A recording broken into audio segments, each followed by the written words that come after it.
सच है तो दिखेगा।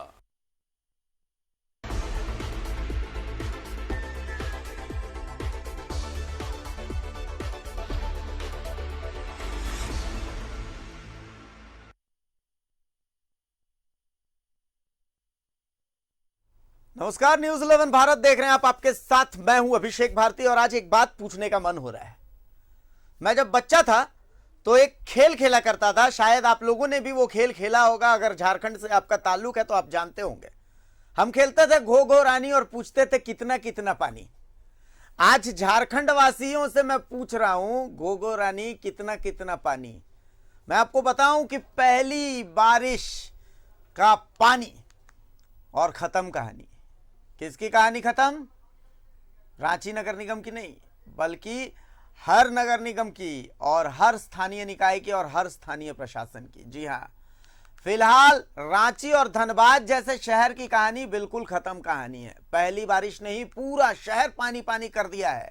कल तक बड़े बड़े दावे करने वाला नगर निगम आज चुप है। घरों में पानी घुस रहा है। स्थिति कुछ ऐसी है कि लोगों को समझ ही नहीं आ रहा है कि कहां जाएं, किससे फरियाद करें। पानी बाहर निकालते निकालते हालत खराब हो रही है। ये रिपोर्ट देखिए पहले आप। बारिश ने किया बेबस।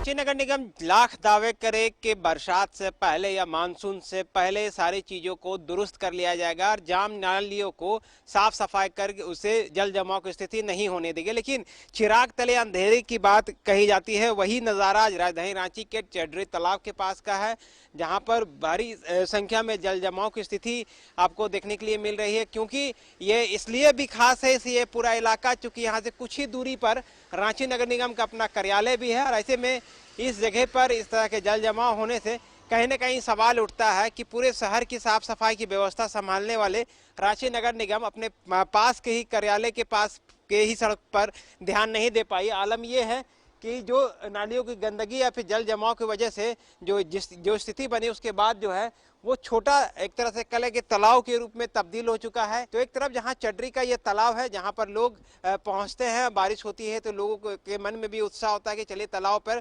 पानी तो भर रहा है। लेकिन दूसरी ओर निराशा की तस्वीर तब हाथ लगती है जब तालाब के बगल में ही जो प्रमुख सड़क है, इस सड़क पर रांची नगर निगम की उदासीनता की वजह से जल जमाव की स्थिति होती है।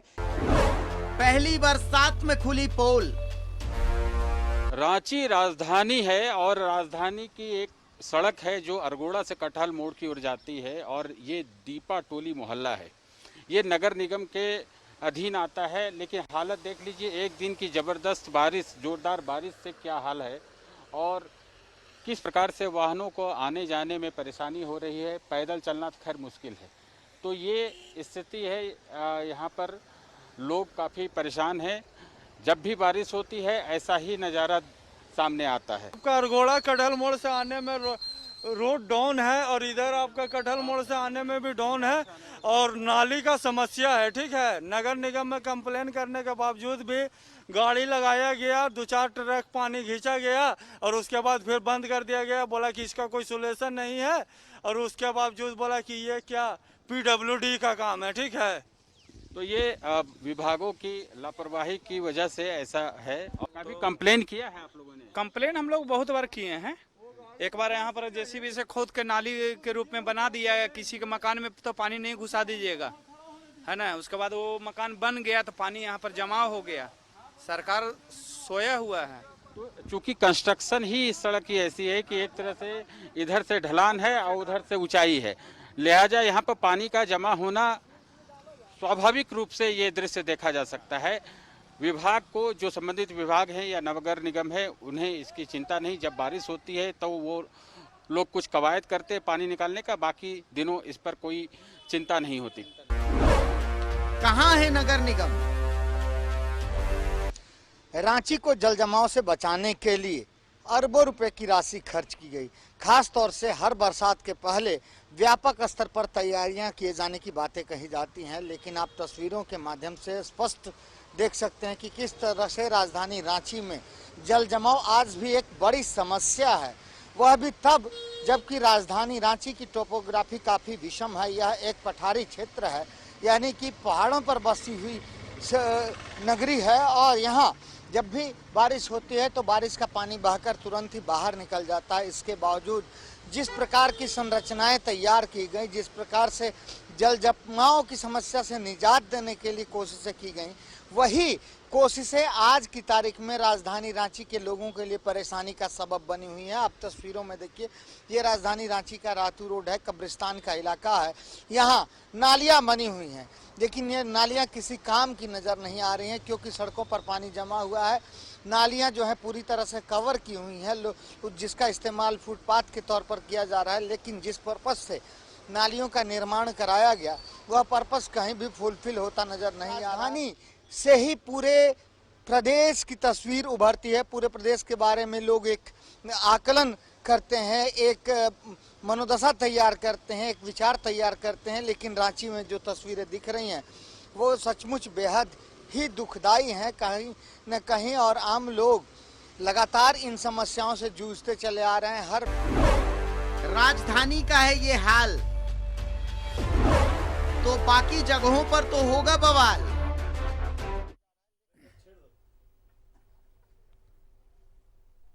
तो अब आप सोच लीजिए कि क्या हालत है राजधानी रांची की, और बाकी शहरों की भी कमोबेश वही स्थिति है, जबकि अभी सिर्फ एक दिन की बारिश हुई है। हमारे साथ रांची के डिप्टी मेयर संजीव विजयवर्गीय साहब मौजूद हैं। हमारे साथ राजेश गुप्ता छोटू साहब मौजूद हैं, जो कांग्रेस से ताल्लुक भी रखते हैं। हमारे साथ आकाश भार्गव मौजूद हैं। हमारे साथ जमशेदपुर से प्रभात भी मौजूद हैं।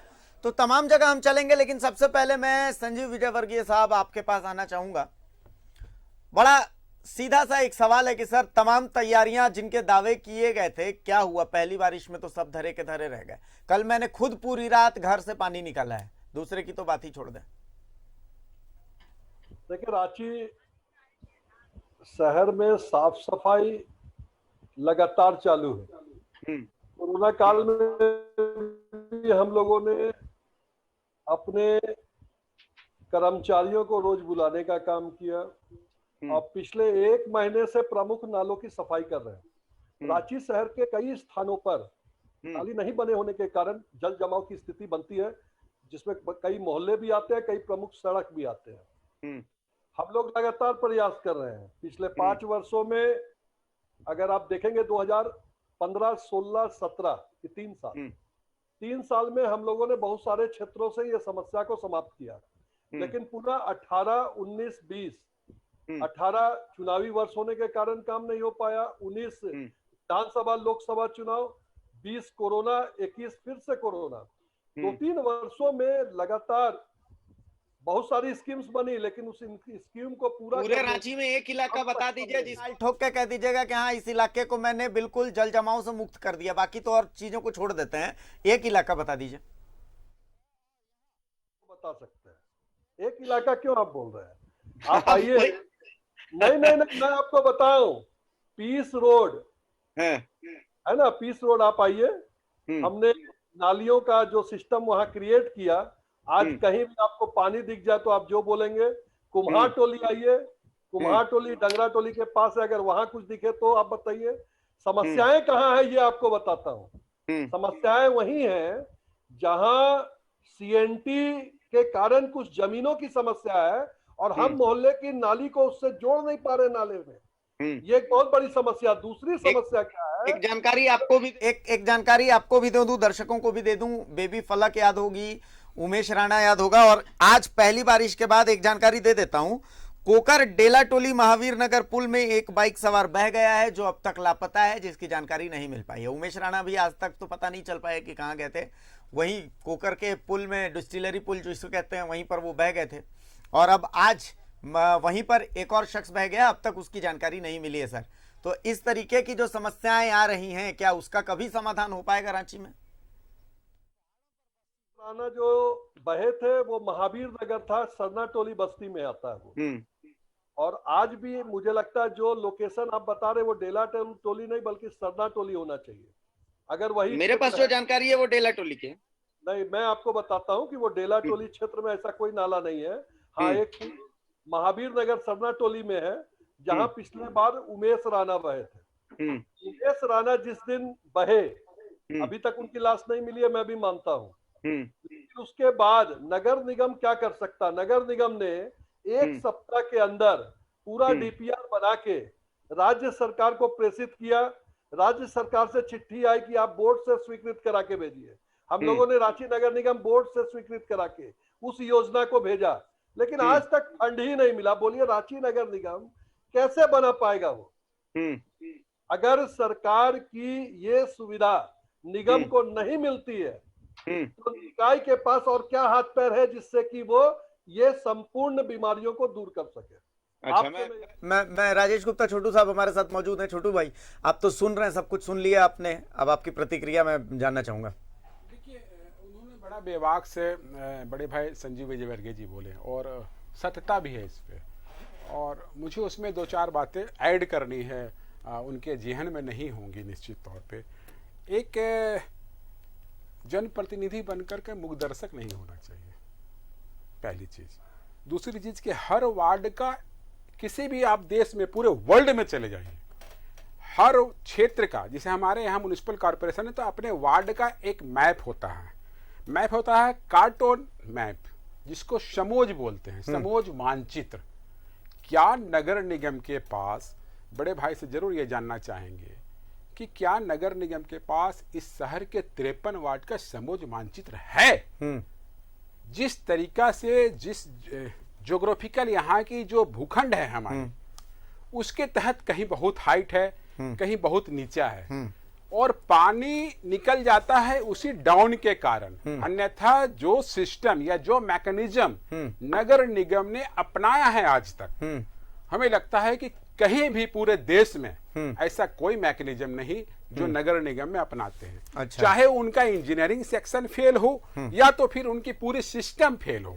तो आप अगर देखेंगे किसी नाली का निर्माण होता है तो क्या वहां पर रोड का निर्माण नहीं होना चाहिए कि होना चाहिए? मेरा ये मानना है कि दोनों साथ साथ होना चाहिए, ताकि आप उनकी जो लेंथ है, जो उनकी आउटलेट को आप सही से आप दर्शा सकते हैं।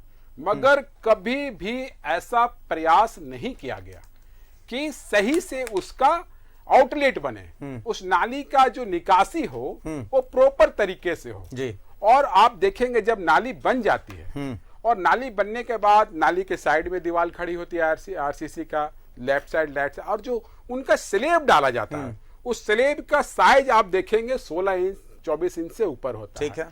तो जब पानी जमती है तो पानी जमने के दरमियान जब निगम के द्वारा वहां के कर्मचारियों को मैं सैल्यूट करता हूं कि उन लोग इस कोरोना के कार्यकाल में भी बहुत ही मेहनत किया है, चाहे वो महिला हो चाहे पुरुष हो, चाहे वहां का जो सिस्टम लगा हुआ, बहुत ही मेहनत किया है। और जब उसको सफाई करने जेसीबी से या कटर लेकर जाते हैं तो उसको जब उखाड़ा जाता है तो पूरा नाली हो हिल जाता है, अस्त व्यस्त हो जाता है, बर्बाद हो जाता है। तो आप हमें एक चीज बताएं, या उनसे पूछना चाहिए निगम के जो इंजीनियरिंग सेक्शन मैं पूछ लेता हूं। संजीव विजयवर्गीय जी, देखिए राजेश गुप्ता जी का एक सवाल है आपके लिए। समोज मानचित्र की उन्होंने बात की कि एक समोज मानचित्र होता है, तो क्या पूरे रांची शहर का एक समोज मानचित्र आपके पास है क्या इंजीनियरिंग सेक्शन की तरफ से? क्या पूरी प्लानिंग के साथ में, जिस तरीके से उन्होंने सवाल किया, तो मुझे लगता है आप सुन रहे हैं शायद उनका सवाल, तो आपकी तरफ से जवाब चाहेंगे इसका। एक्चुअली क्या है कि सवाल मैं पूरा इसलिए नहीं सुन पाया कि मैं मोबाइल से वो देख रहा था। अच्छा। लैपटॉप में आपका आवाज बहुत साफ नहीं आ रहा। बहुत स्पष्ट शब्दों में उन्होंने कहा है कि एक समोज मानचित्र होता है, तो क्या वो समोज मानचित्र रांची नगर निगम के पास रांची शहर का है? 53 वार्ड का मानचित्र राजेश गुप्ता जी 5 वर्ष मेरे साथ काम किए हैं, और अभी हमारी बहन और उनकी छोटी बहन, बड़ी बहन हम लोगों के साथ काम कर रही है। लगातार हम लोग 3 टर्म डायरेक्ट हो, राजेश गुप्ता जी 5 साल डायरेक्ट और 10 साल इनडायरेक्ट रूप से हम लोगों के सहयोगी के रूप में काम कर रहे हैं। और 2017 में हम लोगों ने 53 वार्ड का मानचित्र बना के और वेबसाइट में भी डाला है, और हम लोगों ने उस मानचित्र में पूरे वार्ड का परिसीमन और जो जो मोहल्ले उसमें आते हैं उसको डालने का काम किया है। देखिए समस्याएं क्या है ये समझना होगा। डिबेट में पार्टी सरकार इससे हट के बात करनी चाहिए।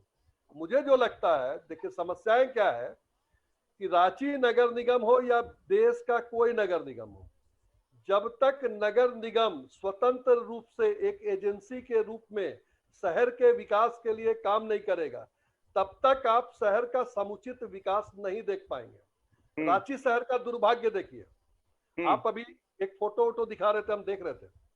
उस फोटो अभी भी में- दिखा रहे हैं, देखिए अभी भी दिखा रहे हैं। अभी तो मेरा सामने, अब आपका दूरदर्शन वो टीवी तो है नहीं कि आपको हम देख सके, लेकिन जब आप राजेश जी से बात कर रहे थे तो मैं देख रहा था, तो कुछ फोटोज आ रहे थे मेरे पास। मैं आपको बताऊं, मैं अभी भी दिखा रहा हूँ, मैं स्क्रीन पे है सर, वो फोटोज हैं। होगा।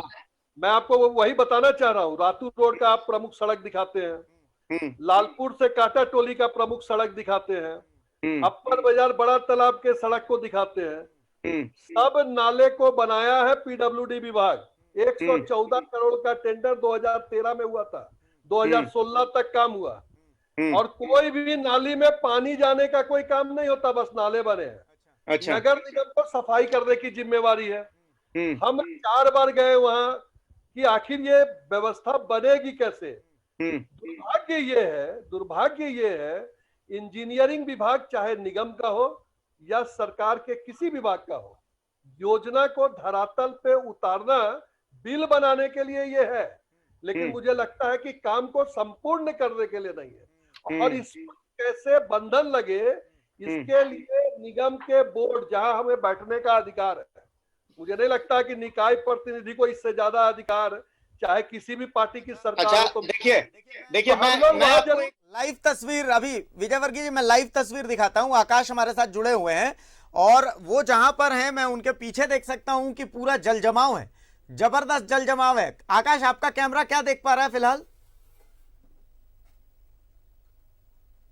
जी देखिए, निश्चित तौर पर जो बातें आपने कही, जो संजीव विजयवर्गीय को आपने बातें बताई, वो बिल्कुल 100% सही है। हालांकि आज बारिश कम हुई है, इसकी वजह से स्थिति में कुछ सुधार है, लेकिन आप तस्वीरों के माध्यम से देखने और समझने का प्रयास कीजिए कि यहाँ किस तरह से काफी ऐसा लगता है मानो कि यह तो सड़क नहीं है बल्कि तालाब है। अब पूरी की पूरी सड़क तालाब में तब्दील हो चुकी है और यदि इसकी लंबाई चौड़ाई की बात की जाए तो वह भी काफ़ी गहरी है। और इस सड़क के जिस ओर मैं खड़ा हूं, यदि मेरी दाहिनी ओर के इलाकों में आप चले जाएंगे तो वो इलाके पूरी तरह से डूबे हुए हैं और मुसीबतें इतनी हैं कि मैं चाह करके भी वहां जाकर आपको तस्वीरों से रूबरू नहीं करा सकता।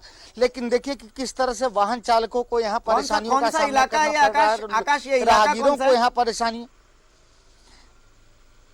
जी देखिए अभिषेक, ये इलाका है पुंदाग का। अच्छा। ये इलाका है पुंदाग का, जो पुंदाग और अरगोड़ा को जोड़ने का काम करता है। और रिलायंस फ्रेश के सामने की ये तस्वीरें आप देख पा रहे हैं अपने कैमरे की निगाहों से। और ये पूरी की ये स्थिति आज से नहीं बनी हुई है बल्कि सालों से बनी हुई है। और जैसा कि मैंने पिछली रिपोर्ट में भी दिखाया था कि निगम में एक और जहां अधिकारियों और जनप्रतिनिधियों के बीच आपस में हर घड़ी तलवारें खींची रहती हैं, हर घड़ी उनका गृह युद्ध चलता रहता है, जिसकी वजह से राजधानी में जो निगम के काम है वो पूरे नहीं हो पाते। अब यहाँ पेंच फंस गया है कि सड़क पीडब्ल्यूडी की है और रांची नगर निगम के द्वारा कहा जा रहा है कि वह सड़कों की सफाई नहीं कराएगा, नालियों की सफाई नहीं कराएगा। और राजेश गुप्ता जी ने बिल्कुल सही कहा कि यहाँ की जो पीडब्ल्यूडी के द्वारा जो 125 करोड़ माफ कीजिएगा 125 करोड़ रुपए की लागत से जो पूरे शहर में नालियों का निर्माण कराया गया, यदि वह निर्माण नहीं कराया गया होता तो शायद राजधानी रांची की स्थिति बेहतर हो सकती थी। इतनी ज़्यादा परेशानियां लोगों को नहीं फेस करनी पड़ती, क्योंकि जिस गलत इंजीनियरिंग और प्लानिंग के तहत सारे काम करा दिए गए या यूं कहे कि लूट खसोट किए गए, उसी की वजह से हम लोगों को, आम लोगों को, राजधानी के बासिंदों को या यहाँ बाहर से आने वालों को, चूंकि यह राजधानी है और यहीं से पूरे प्रदेश को लेकर के लोगों के मन में एक छवि क्रिएट होती है, तो पूरी की पूरी राजधानी को इस व्यवस्था को फेस करना पड़ता है। और आपको एक बार फिर से तस्वीरों के जरिए दिखाने चाहेंगे कि यह सड़क लगभग ब्लॉक हो चुकी है। जो बहुत ही मजबूत दिल वाले वाहन चालक हैं वही इस ओर से गुजर रहे हैं। संजीव जी, शायद आप ये तस्वीर देख सकते हैं, अगर देख रहे होंगे, पुंदाग के क्षेत्र की ये तस्वीरें बता रहे हैं आकाश। देखिए लाइव तस्वीरें हैं ये। बारिश लगभग मुझे लगता है कि आखिरी बारिश जो है वो 6 घंटे 7 घंटे पहले आई थी, उसके बाद फिर हल्की हल्की बारिश हुई है और स्टिल देखिए सड़क जो है वो पूरा वाटर लॉगिंग वहां पर भरा हुआ है। अब इसमें कहां पर दिक्कत आ रही है? नगर निगम के सामने क्या दिक्कत है, आप लोगों के सामने क्या दिक्कत है, आखिर ऐसी समस्या क्यों? जो क्षेत्र पुंदाग का वो बता रहे हैं, जो पुंदाग अरगोड़ा को मिलाता है, क्योंकि मैं आवाज सुन पा रहा था थोड़े थोड़े वॉइस में, तो वो क्षेत्र मुझे ध्यान में आ रहा। अमन ग्रीन सिटी, साई मंदिर वहीं से निकलता है। अच्छा। ये क्षेत्र आप अगर उसके उस पूरे क्षेत्र का ज्योग्राफिकल प्रोग्रेस का अगर आप बात करेंगे तो पिछले 6 से 7 वर्षों में पूरा क्षेत्र का डेवलपमेंट हुआ है। हम लोग लगातार, आप अगर उस वार्ड में बात करेंगे, वार्ड नंबर 36 वो पड़ता है, वार्ड नंबर 36 में 25 से 30 करोड़ रुपए का काम पिछले 4 वर्षों में 14th फाइनेंस से हम लोगों ने कराया है। बहुत सारे सड़कों में, आपने जो पहले कहा था ना कि कोई उदाहरण बताइए, तो उसी क्षेत्र का मैं उदाहरण बता रहा हूं कि अभी आप अगर वहां एक सरस्वती विद्या मंदिर बना है, पूरा महावीर नगर बना है, वहां 100% रोड में सड़क और नालियों का निर्माण हो गया। दुर्भाग्य क्या है कि 2019 के बाद जो 15वें वित्त आयोग का पैसा हमें मिलना चाहिए था, जिससे हम सड़क और नालियों का निर्माण करा के पूर्ण रूप से रांची को ठीक कर दे, वो पैसा ब्लॉक हो गया। अभी आपको मैं नया चीज बताता हूँ क्या हुआ। अब हम लोग तो बेचारे प्रतिनिधि हैं, हम लोग हैं डिप्टी मेयर, लेकिन है बेचारे प्रतिनिधि। जो पार्षद है वो और बेचारे हैं, इसलिए कि अब हम रांची शहर में क्या करेंगे उसका निर्णय लेने के अधिकारी भी नहीं रह गए। अभी 15वें वित्त आयोग में एक लेटर आ गया है, मेरे पास एक पत्र आया है कल डाक से, कि रांची शहर को 99 करोड़ रुपया का एक योजना बना के देना है। लेकिन उस योजना में 2 चीजों का जिक्र किया गया है। पहला, हम सॉलिड वेस्ट मैनेजमेंट में उस प्रोजेक्ट में कितना खर्च कर सकते हैं उसका डीपीआर बनाए।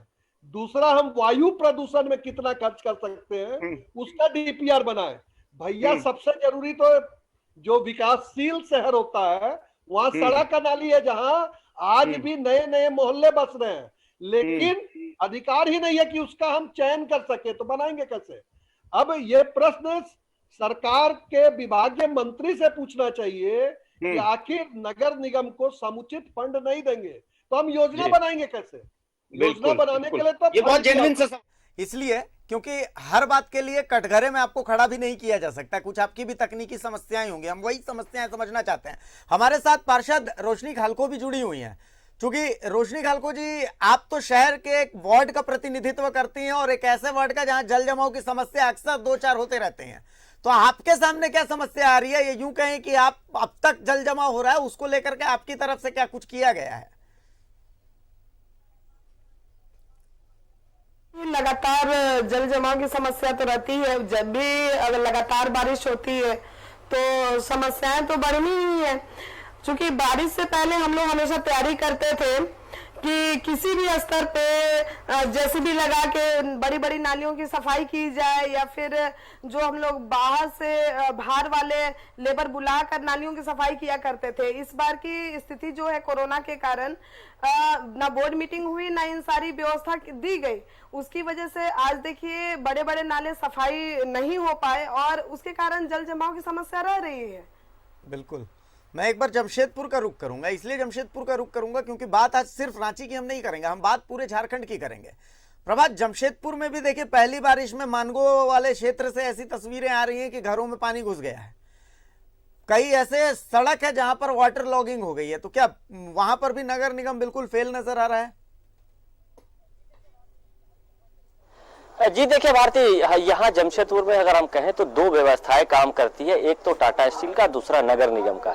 जो टाटा स्टील का जो एरिया है वहाँ पर ड्रेनेज सिस्टम इतने बढ़िया तरीके से है कि वो वाटर लॉगिंग की समस्या बहुत रेयर ही होता है।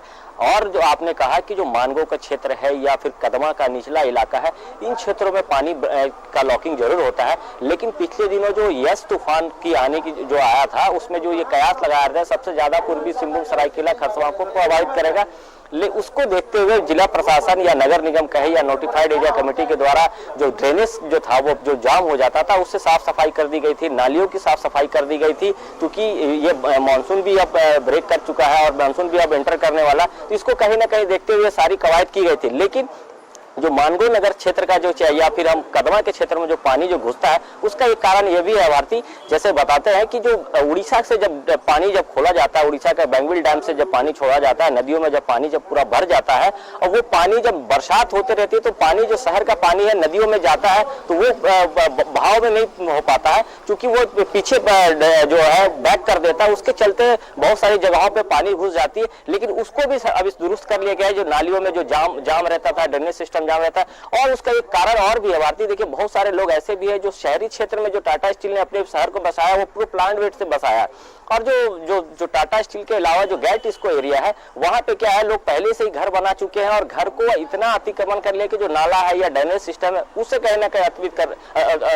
अतिक्रमण कर दिया गया था। उसके चलते भी यह समस्याएं उत्पन्न हो रही थी। अब धीरे धीरे जो चाहे मानगो के क्षेत्र का है या कदमा का या फिर बिरसा नगर, इन क्षेत्रों में पानी का लॉगिंग होता था, वो अब धीरे धीरे कम हो रहा है। लेकिन अगर हम अभी भी कहेंगे कि नगर निगम जो है, चाहे जमशेदपुर नोटिफाइड एरिया कमेटी के जो लोग है, पदाधिकारी है, उसे अभी भी ध्यान देने की जरूरत है। कहीं कहीं जगहों पे ऐसी बातें आती है कि पानी लॉकेज हो जाता है। सबसे बड़ा कारण होता है नदियों का पानी, जो नदियों में जो पानी भर जाता है, रोड का जो पानी, बरसात का पानी वो जा नहीं पाता। चूंकि जो मैरीन ड्राइव का क्षेत्र बना है वहां पे टाटा स्टील ने कई ऐसे सीवेज गेट बना दिए हैं ताकि जो शहर का पानी जो ब्लॉक कर दे, क्योंकि नदी में जा नहीं पाता और नदी का पानी फिर ब्लॉक वापस शहर में एंटर करता है, तो उसके चलते भी कई जगहों पर पानी का ब्लॉकेज हो जाता है। जैसे पिछले दिनों यस तूफान में देखा गया कि मानगो के क्षेत्र में कई घरों में पानी घुस गया था, बहुत सारे ड्रेनेज जाम थे, उसके जाम के चलते बहुत सारे लोगों ने उसके ऊपर में घर बना लिया। ये सारी समस्याएं उत्पन्न हो रही थी, लेकिन वो समस्याओं को भी पिछले दिन राज्य के जो स्वास्थ्य मंत्री, उनका विधानसभा क्षेत्र है, उन लोगों ने उन क्षेत्रों में दौरा किया था जहां जहां पानी की ब्लॉकेज हो रहे थे, उनको सख्त निर्देश दिया था कि इसको जितना जल्दी मानसून आने से पहले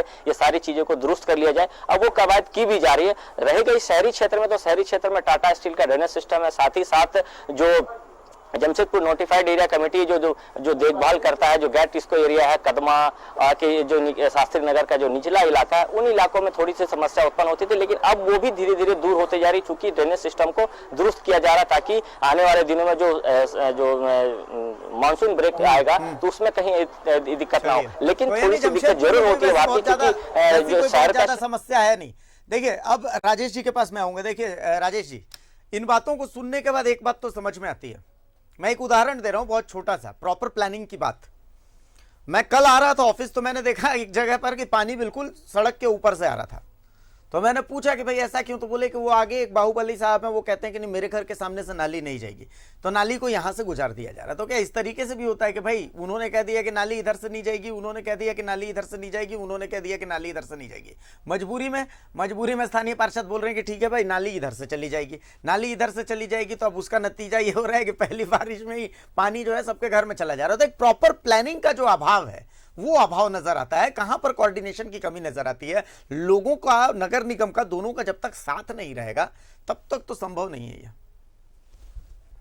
देखिए भारती जी, सबसे पहले मैं संजू भैया की बात पे थोड़ा पीछे जाऊंगा, थोड़ा समय लूंगा आपसे। उन्होंने एक बात सत्य बोला, 2013, 14, 14-15, 16, 16-17 और 17-18 उस समय लगातार म्युनिसिपल कॉरपोरेशन और सरकार डबल इंजन की सरकार थी, इसको मानना होगा। 13 स्टेट फाइनेंस कमीशन का पैसा, 14 स्टेट फाइनेंस कमीशन का पैसा, जो भी रेवेन्यू म्युनिसिपल को जिस तरीके से जो नोडल एजेंसी बना के सरकार ने दिया, उस पैसे में जितने भी खर्च हुए, आरसीडी, अब उन्होंने बोला था एक चीज को आप ध्यान दिए होंगे, आरसीडी के द्वारा 114 करोड़ रुपए का नाली का निर्माण हुआ जी। आप जहां भी काम हुई है इसकी 114 करोड़ रुपए की, आप घाघरा रोड को ले लीजिए, आप अशोक नगर रोड को ले लीजिए, नाली का हाइट ये है, मेरे हाथ को जरूर देखिएगा, रोड यहां पे चलती है।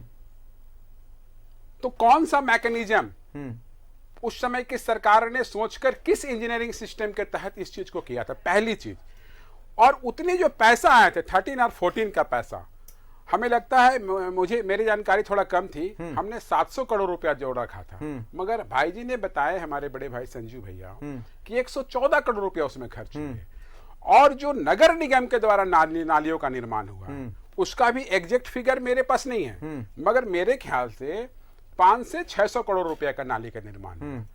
तो जिस समय उनका जो डिजाइन बनाया गया था, जो आरसीडी के द्वारा, क्या कभी नगर निगम के जनप्रतिनिधि बड़े भाई संजीव भैया हो या निगम के कोई भी इंजीनियरिंग सेक्शन से या मेयर महोदया कभी भी प्रयास किया कि आरसीडी का जो ब्लूप्रिंट, जो उसका डिजाइन किया गया था, उस डिजाइन के साथ कभी समन्वय हुई इस विभाग के साथ? कभी किसी ने प्रयास किया बैठने के लिए? तो वो पैसा का, जैसा आकाश जी बता रहे थे कि लूट खसोट हुई है, ये सत्य है। हम किसी पे आरोप नहीं लगा रहे, हमें इस शहर और इस शहर की जनता से बहुत प्यार है, बरसात में डूब जाना, गर्मी में पानी के लिए सड़कों पे दौड़ना, ये हमें पसंद नहीं है। तो कहीं ना कहीं जो प्लानिंग होनी चाहिए, जो मैंने समोच की बात की थी, भाई साहब ने बोल दिया कि वेबसाइट पे डाली हुई है। मैं बताऊं 175 स्क्वायर मीटर किलोमीटर में ये शहर बसी हुई है और लगभग 1000 किलोमीटर से ऊपर नाली है, छोटी बड़ी जी, 12 से ऊपर बड़े नाला है। बड़े भाई संजीव भैया को जरूर पता होगा। तो क्या उस पे फोकस किया गया? अभी बता रहे थे कि वार्ड नंबर 36 में 6 से 7 करोड़ रुपए अप्रोक्स खर्च की गई है। आप मुझे एक चीज बताओ भारती जी, इस शहर की जनता को जरूर बताना चाहिए कि 7 करोड़ रुपया खर्च करके अगर एक वार्ड में पानी जमता है तो फिर आपका विजन कहां? अब तो विजन पे आ जाते हैं। आपका प्लानिंग क्या है? क्या पिछले 20 वर्षों में शहर डूबने के लिए है बरसातों में, या गर्मी में पानी के लिए सड़कों पर डब्बा लेके घूमने के लिए है?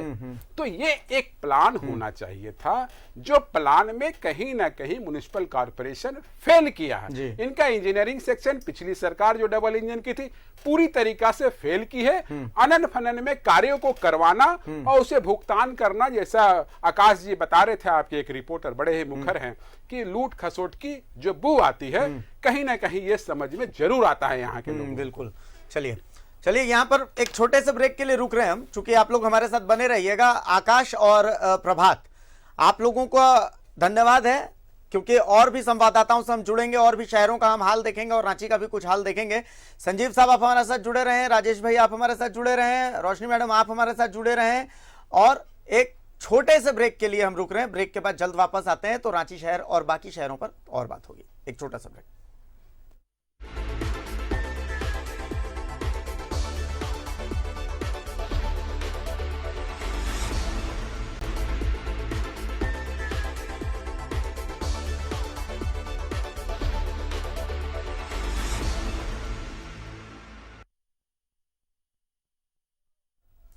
तो ब्रेक के बाद एक बार फिर स्वागत है आपका। हमारे साथ तमाम मेहमान जुड़े हुए हैं। मैं एक बार फिर से डिप्टी मेयर संजीव विजयवर्गीय का रुख कर रहा हूं। देखिए, राजेश गुप्ता छोटू साहब ने अभी बहुत लंबी बातचीत की। उन्होंने कहा कि भाई बहुत कुछ प्लान का भी अभाव रहा और बहुत सारी चीजें, बहुत सारी बातें हुई। वो तो कह रहे हैं कि भाई आरसीडी से क्या आप लोगों ने कभी ब्लूप्रिंट मांगा?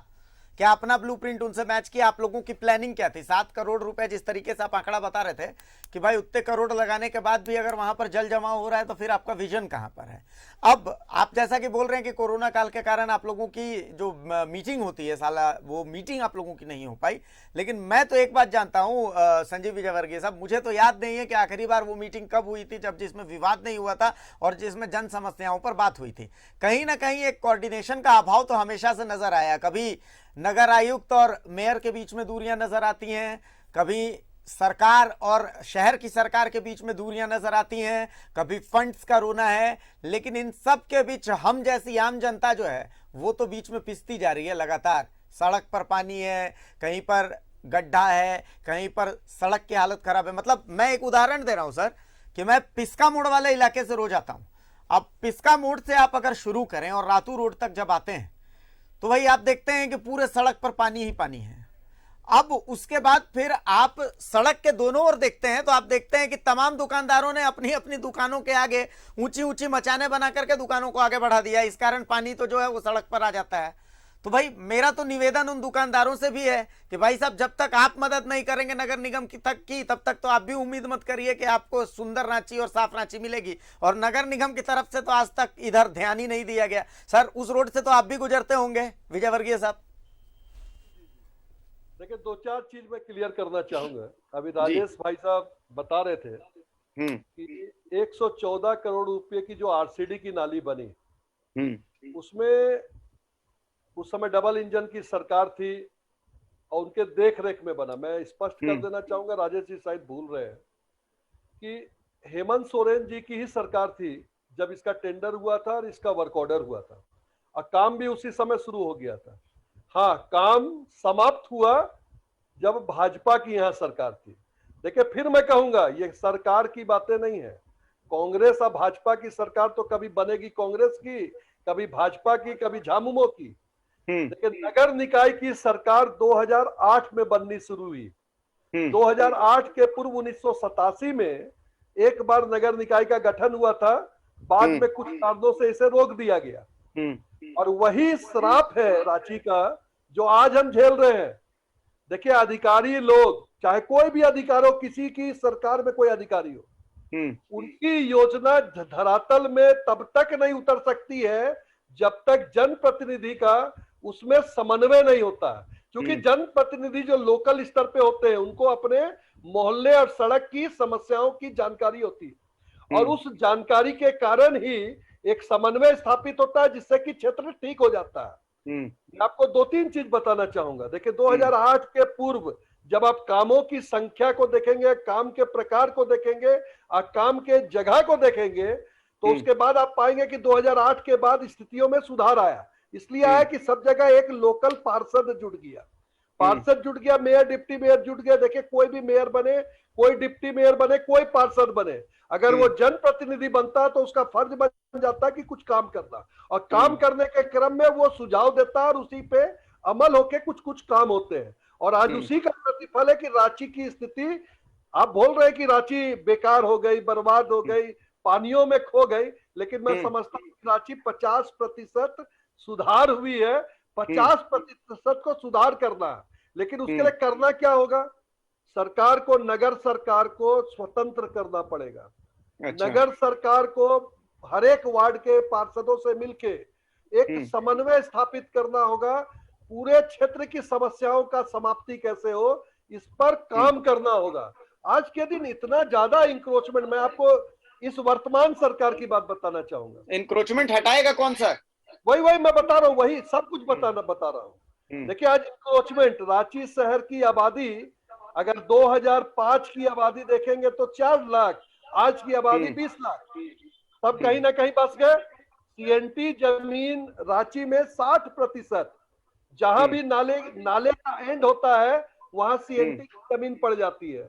सबसे पहले तो सरकार को यह काम करना पड़ेगा कि अगर नाले, नदियों या सड़कों का कहीं परेशानी सीएनटी लैंड के कारण हो रहा हो, तो इस तरह की शिकायतों को खत्म करते हुए एक रजामंदी का सौदा कैसे हो, शहर की सरकार कैसे काम कर सके और जनता को सुविधा कैसे दे सके, इस पर एक अच्छा खासा नियम बनाना होगा। अगर आप नहीं बनाएंगे तो ये चीज चलता रहेगा। दूसरा, जो शहर की सरकार है उसको स्वतंत्र करना पड़ेगा। आज के दिन अगर आप कहीं अतिक्रमण हटाने जा रहे हैं,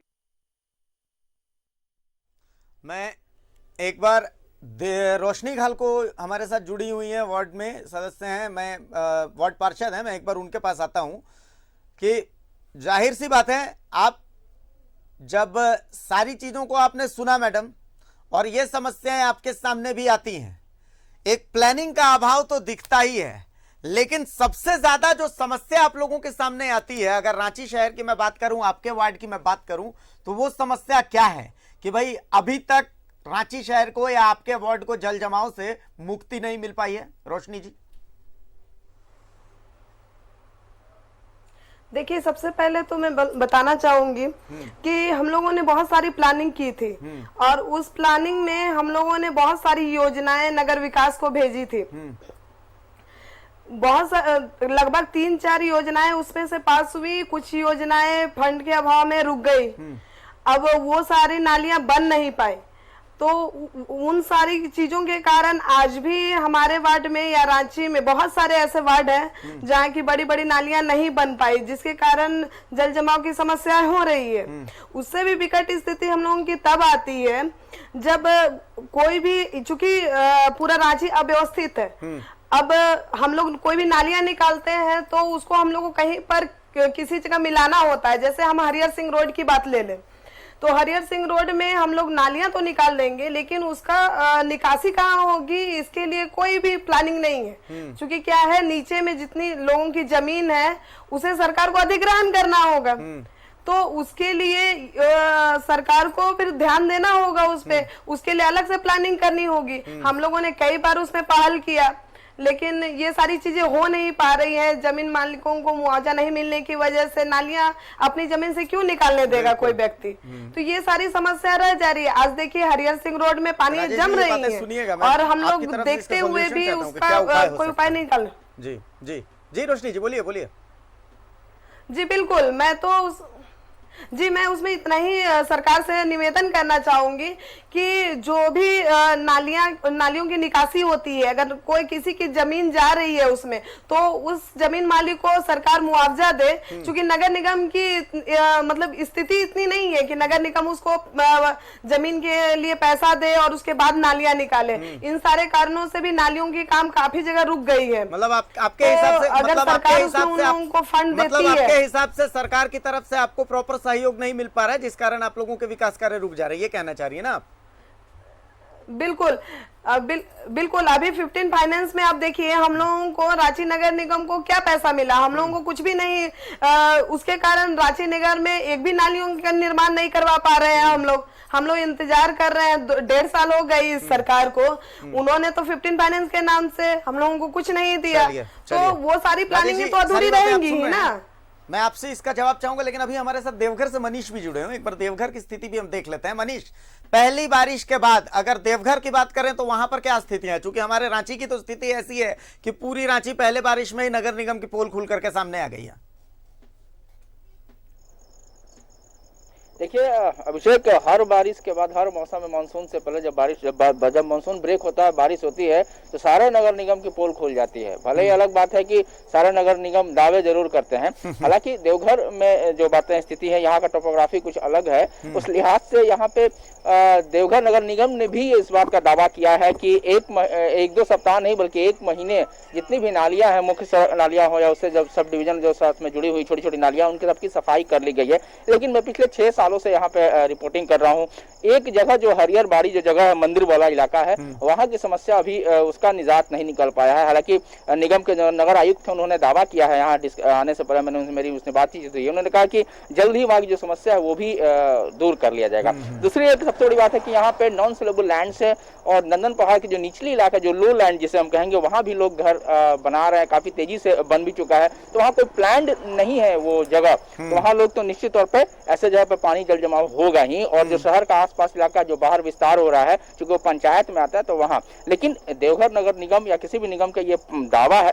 अब देखना यह है कि बारिश जब पूरी होगी, जब मानसून अपने चरम पर होगा, तब क्या स्थिति होती है वो आगे। लेकिन एक मैं आपसे बात बता दूं कि देवघर में एक चीज है कि जो छोटे छोटे पीसीसी रोड जो बनते हैं, जिसका सीधे जुड़ाव है जल जमाव से, क्योंकि रोड बनना एक अलग डिपार्टमेंट, लेकिन यहाँ पे देवघर नगर निगम ही रोड बनाने का काम करता है। गलियों में जो गलियां हैं वहाँ पे, तो निश्चित तौर पर थोड़ी तालमेल वहाँ दिखाई दे रही है।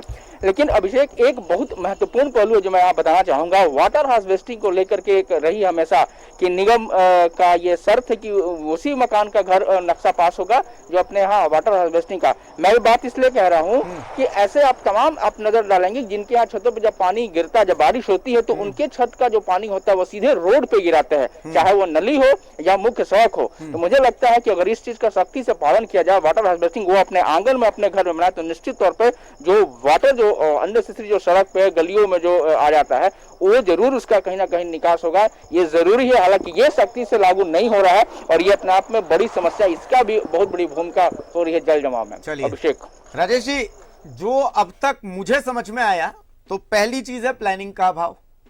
दूसरी, अगर रोशनी जी की बात को ध्यान दें, अगर संजीव विजयवर्गीय जी की बात को ध्यान में रखें, तो लैंड एक्विजिशन भी एक बहुत बड़ी समस्या है कि भाई लैंड एक्विजिशन।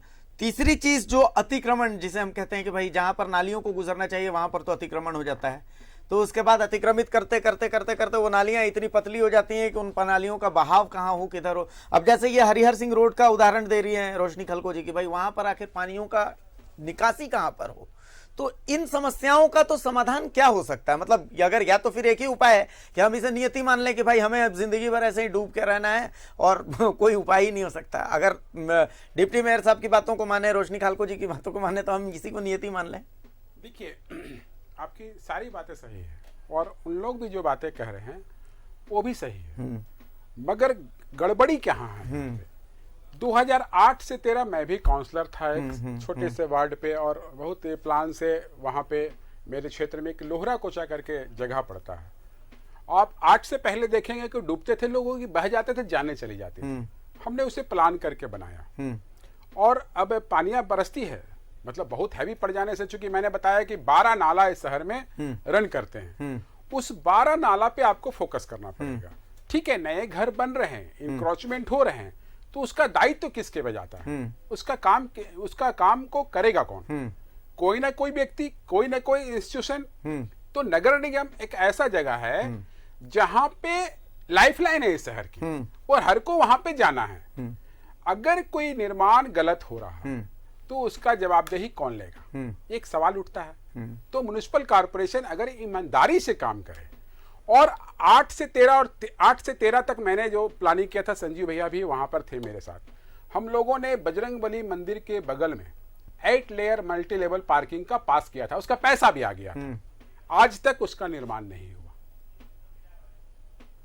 तो कहीं ना कहीं मैं तो बताऊं कि जो लीडरशिप है उसमें भी आपको दम दिखाना पड़ेगा। अगर आप सही में शहर के लोगों के लिए वफादार हैं, ईमानदार हैं, उनके लिए सोचते हैं, तो आपको आगे आना पड़ेगा। ठीक है, हमारी बातों से 10, 20, 50 लोगों को, 2000 लोगों को, 10,000 लोगों को नुकसान हो रहा। हम जो बोल रहे हैं हो सकता है हमारी बातों से सहमत नहीं होंगे, मगर ये पूरे शहर के 15-16 लाख लोगों को कैसे बचाएंगे? और सबसे अधिक कौन सफर होते हैं? जो 5 तल्ला में रहते हैं, उनको कुछ नहीं होता है, कोई दिक्कत नहीं होती। जो हमारे भाई जो गरीब मिडिल लोअर क्लास के लोग हैं, बीपीएल क्लास के लोग हैं, सबसे अधिक जाने उनकी चली जाती है। आप फलक की बात कर रहे थे, आप राना की बातें कर रहे थे, और एक जन और आज बह गया है। इसकी जवाबदेही लेगा कौन? कोई तो जवाबदेही लेने होना चाहिए। जवाबदेही तो तय होनी चाहिए। तो ये हरिहर सिंह रोड की जहां तक बात है, आपको मैं बता दूं, एक कंपनी ड्रेनेज सीवरेज की काम ली थी। उसका जो प्रोजेक्ट बना था वो 392 करोड़ रुपए का बना था, मगर जिस कंपनी को यह प्रोजेक्ट दिया गया था वो 296 करोड़ रुपया का दिया गया था। अच्छा। और 92, 91, 93 करोड़ रुपीस लगभग उसको पेमेंट हो चुका। उस समय 4 या 5 वार्ड को लेकर यह काम हो रहा था, और हरिहर सिंह रोड भी उसी का पार्ट है। वहां पर आप देखेंगे कि वो सीवरेज का, नाली का निर्माण हुआ है, मगर इतना बेहुदा तरीका से हुआ है, जो हमारे लोकल भाषा में बोलते हैं, जिसे लूट खसोट बोला जाता है, वही वहां पर सिस्टम है। तो आप जब सीवरेज में आपका पानी नहीं कर पा रहा सही, कि डूबा ही रहा लोगों को, तो उस समय जो हमारे नेता हैं, जो जनप्रतिनिधि है, जो अधिकारी उस समय रहे हैं, क्या उसके लिए वो दोषीदार नहीं है? होना चाहिए। मैं रोशनी जी के पास एक बार आऊंगा। देखिए आपकी बात पे वो मुस्कुरा रही हैं, मैं चाहता हूं कि वो इस चीज को एक बार मैं नहीं, वो मेरी छोटी बहन है और हमारे घर की है, मैं उनको जानकारी दे रहा हूं कि जो पैसा खर्च हुई है वो पैसा किसका था? चलिए रोशनी जी, का पैसा था। रोशनी जी कुछ कहना चाह रही हैं, आप बोलिए। बिल्कुल, राजेश भाई जी को मैं बतलाना चाहती हूँ कि शायद वो क्या है कि फील्ड पे आके एक बार देखे कि वहां पर जो सीवरेज बना है वो मुख्यतः प्रॉब्लम नहीं है। वहां पर प्रॉब्लम है कि वो सीवरेज कहाँ जाके निकासी होगी। उसकी जो निकासी की जगह है वो किसी का पर्सनल जमीन है, तो क्या कोई व्यक्ति अपने जमीन पे जाने देगा पानी क्या? तो सबसे पहली बात ये है कि वो सरकार के द्वारा जब तक अधिग्रहण नहीं किया जाएगा वो जमीन को, तब तक कैसे एक ड्रेन से दूसरे ड्रेन में वो सम्मिलित हो सकता है, ये बतलाइए मुझे। बिल्कुल राजेश जी। तो इसमें तो सरकार को पहल करनी होगी। इसके लिए ऐसा नहीं है कि हम लोगों ने प्रयास नहीं किया, हम लोगों ने कई बार इस बातों को रखा, जवाब ले लेते हैं, ध्यान नहीं दिया गया। मैं जवाब नहीं, मैं समाधान चाहता हूं। हाँ, समाधान की जब ये प्रोजेक्ट बना था तो उसका आउटलेट कहाँ जाएगा? उस समय जो इंजीनियरिंग विभाग था, क्या उसकी जवाबदेही? मैं जवाबदेही पे आया हूँ। हाँ, जवाबदेही तय होनी चाहिए। बनता है या नहीं बनता? बिल्कुल बनती है। उनका ट्रीटमेंट प्लांट कहाँ पे लगेगा, कहाँ पर प्यूरिफाई होगी? विजय वर्गीय जी आपके पास आ रहा हूँ, इस चीज को कौन बताएगा? राजेश गुप्ता तो नहीं है वहां पे ना, राजेश गुप्ता बताएगा, मगर जवाबदेही किसी भी व्यक्ति को, मैं अगर आ जाता तो मैं लूंगा। बिल्कुल। अगर हमारे सांसद है, विधायक है, मंत्री हैं, जिन किसी को तो जवाबदेही लेना पड़ेगा। बिल्कुल। संजीव जी कुछ कहना चाह रहे थे, कहिए। इसमें मैं बताना चाहूंगा, अभी सीवरेज की बात हो रही थी। 283 करोड़ में सीवरेज का एक कार्यक्रम शुरू हुआ था 2013 में, जो अभी तक समाप्त नहीं हुआ। मैं थोड़ा सच्चाई को सबको बताना चाहूंगा, क्योंकि आपके सबसे ज्यादा दर्शक भी है पूरे झारखंड में, रांची के भी बहुत सारे लोग देख रहे हैं, और सरकार भी आपकी बात को सुनती है। 80 करोड़ रुपए का काम ज्योति बिल्टेक ने काम किया, उसके बाद उसके काम को खराब देखते हुए हम लोगों ने उसको हटा दिया। 80 करोड़ खर्च होने के बाद भी ऐसी स्थिति नहीं दिखी जिसमें नालियों की समस्या को हम दूर कर पाएंगे, तो उसके बाद हम लोगों ने एक्शन लिया और उस कंपनी को हटाने का काम किया। नई कंपनी को अभी 3 महीना पहले फिर से काम मिला है, काम शुरू नहीं हुआ। हरिहर सिंह रोड की जहां तक बात है, हरिहर सिंह रोड जब घुसेंगे मुराबादी मंदिर के सामने से, तो समस्या सबसे बड़ी अभी जो रोशनी जी ने कहा ना, एक मुंडा की जमीन है, जो एकड़ों में जमीन है, जहां शुरू से पानी जाता आया था, लेकिन जब शहर बढ़ा, जमीन के दाम बढ़े, तो उसने अपने जमीन में बाउंड्री कर दिया। अब बाउंड्री कर दिया तो पानी जाना बंद हो गया। अब सरकार जब तक अधिग्रहण की नियम को लागू नहीं करती है, तब तक हम वो जमीन ले नहीं सकते, और ले नहीं सकते हैं तो हम कुछ बना नहीं सकते हैं। बिल्कुल, चलिए सीवरेज वाले ने नालियों में अपने पास वक्त थोड़ा। छोटू जी कुछ कहना चाह रहे हैं, छोटू जी। मैं संजू भैया को बहुत प्यार करता हूँ। हाँ, बात ये है कि मुंडा जी का जमीन है, बाउंड्री खड़ा कर लिया। जिस समय ज्योति बिल्डकॉन, मैं नाम नहीं जानता था, उन्होंने ही बताया तो मैंने तुरंत लिख लिया। ज्योति बिल्डकॉन कंपनी ने अपना प्रेजेंटेशन दे रहा था वार्ड वाइज। निश्चित तौर पर सारे माननीय पार्षद वहां पर होंगे, मेयर महोदया होंगी, डिप्टी मेयर होंगे, सारे अधिकारी। छोड़िए ना, वो तो हो गया छोटू जी। अब मैं कहता हूं कि अब क्या उपाय हो सकता है, मैं ये कह रहा हूं कि अब नगर निगम को क्या करना चाहिए त्वरित तौर पर? अपने पास 30 सेकंड है, वो बता दीजिए। देखिए, सबसे पहले तो प्लानिंग करना पड़ेगा। आपके पास विजन होंगी, आप छोटे जगह, आप 5 वार्ड का ही प्लानिंग कीजिए। आप अगर 5 साल में 10 वार्ड को ठीक कर देते हैं, पानी के जमाव से या पानी के सूखापन से बचा लेते हैं, तो हमें लगता है कि आप सफल हो गए। चलिए संजीव साहब, अपने पास अभी कोई प्लान ऑफ एक्शन है? अगले 2-3 दिन 5 दिन जबरदस्त बारिश होने वाली है, क्या प्लान ऑफ एक्शन रहने वाला नगर निगम की तरफ से? बिल्कुल, अपने पास 30 सेकंड है। हमारी टीम मुस्तैदी से खड़ी है, संसाधन जितने उपलब्ध है उसके साथ, हमारे साथ। और मैं रांची की जनता को विश्वास दिलाता हूं कि जहां इस तरह के लॉगिंग की समस्याएं हैं, आप हमारे हेल्पलाइन नंबर में या मेरे पर्सनल नंबर पे आप अगर उसके इन्फॉर्म करेंगे तो आप चैनल पर बोल रहे हैं संजीव जी, आप चैनल पर बोल रहे हैं। बिल्कुल, मैं खुद आपको फोन कर करके और परेशान करने वाला हूँ। आप एकदम चिंता मत कीजिए, मेरे नंबर को आप प्रकाशित कर दीजिए। मैं आपको विश्वास दिलाता हूँ कि जितने संसाधन हमारे पास है, उससे ज्यादा काम करके जो भी सुविधा उपलब्ध उस समय हो सकती है, उसको मैं कराने का काम करूंगा। और आगे आने वाले दिनों में आपके माध्यम से सरकार से आग्रह करूंगा कि रोशनी जी, आपके वार्ड के लिए आपका प्लान ऑफ एक्शन क्या रहने वाला है? कम शब्दों में, 30 सेकंड है हमारे पास। जी बिल्कुल, अगले जो भी 3-4 दिन में हम लोगों ने प्लानिंग की है। हम लोगों ने जेसीबी मंगवा लिया है, और हम लोगों ने बाहर वाले लेबर जो होते हैं वो मार्केट से भी हम लोगों को अवेलेबल हो रहे हैं। सो हम लोग कल से उसी पे तैयारी करेंगे कि जितने भी बड़े नाले हैं उनको हम लोग क्लीन कराएंगे। चलिए मनीष, देवघर की अगर हम बात करें तो वहां पर क्या तैयारी नजर आ रही है? क्योंकि अगले 4-5 दिन बहुत भारी रहने वाले हैं, लगातार बारिश होने वाली है। बिल्कुल अभिषेक, चूंकि यहाँ पहले ही स्पेशल ड्राइव चला करके पूरी नालियाँ और जो मुख्य नालियाँ उनका सफाई हो गई है। एक जो समस्या मैंने पहले ही बताया था, हरिहर बाड़ी का, नगर आयुक्त का साफ कहना कि जल्द वहाँ भी टेंडर करके वहाँ की जो समस्या है उसको हमेशा के लिए समाप्त कर लिया जाएगा। और चूंकि तैयारी है, अब दावे हैं, देखना यह है कि जब 4-5 दिन लगातार जब बारिश होगी तो ये दावे कितना सही उतर रहे हैं, ये अब मौसम ही बताएगा इसका। अभिषेक मनीष, लेकिन मतलब देवघर के जो लो लाइंग एरियाज हैं, चूंकि देवघर में वाटर लॉगिंग की समस्या बहुत ज्यादा बताते हैं लोग, तो त्वरित तौर पर क्या राहत देने की कोई प्लानिंग है वहां पर कि किस तरीके से कोई हेल्पलाइन नंबर हो, जैसे रांची नगर निगम की तरफ से डिप्टी मेयर कह रहे हैं कि भाई हेल्पलाइन नंबर पे आप कॉल कर सकते हैं और इस तरीके से, तो क्या देवघर में भी ऐसा कुछ है? बिल्कुल, नगर निगम का ये दावा है कि एक हेल्पलाइन भी इशू किया गया था जिस पर साफ सफाई की थी, और अभी वो नंबर एग्जिस्ट कर रहा है, वहाँ भी लोग अपनी समस्या कह करके। और चूंकि हालांकि अब चूंकि 36 वार्ड है यहाँ पर और निगम के चुनाव होना बाकी है, इसलिए वार्ड आयुक्त अब नहीं रह गए, लेकिन फिर भी जो पहले से है वो निश्चित तौर पर वो भी उसमें इन्वॉल्व है, और सिटी मैनेजर है, पूरी टीम है नगर निगम की, तो जो नंबर है वो एग्जिस्ट कर रहा है, वहाँ लोग अपनी फोन करके अपनी समस्या का हल निकाल सकते हैं। और अब नगर निगम ने कहा भी है, यहाँ आने से पहले जो मेरी बातचीत हुई नगर आयुक्त से, उन्होंने कहा है कि कहीं आपको समस्या मिलती है जरूर आप फोन करें, वहां त्वरित कार्य की जाएगी। चलिए अभिषेक, तो बहुत शुक्रिया तमाम मेहमानों का, बहुत शुक्रिया मनीष आपका, राजेश जी बहुत शुक्रिया, संजीव विजयवर्गीय साहब बहुत शुक्रिया, रोशनी जी बहुत शुक्रिया आपका, आकाश आपका भी बहुत शुक्रिया, और प्रभात जमशेदपुर से जुड़े थे उनका भी बहुत शुक्रिया। रांची के लोगों और झारखंड के लोगों, अगर जल जमाव की समस्या या नगर निगम से किसी समस्या से आप जूझ रहे हैं, तो जिस तरीके से डिप्टी मेयर साहब ने कहा कि भाई हेल्पलाइन नंबर पर फोन कीजिए या उनके पर्सनल नंबर पर फोन करके आप अपनी समस्या दर्ज करा सकते हैं, उसका समाधान होगा। तो अगर आपको ये सुविधा मिल रही है तो इस सुविधा का लाभ उठाएं।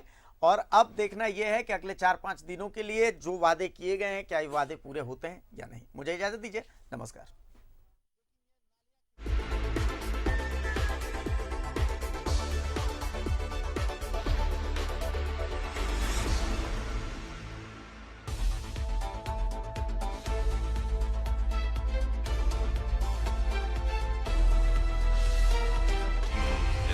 सच है।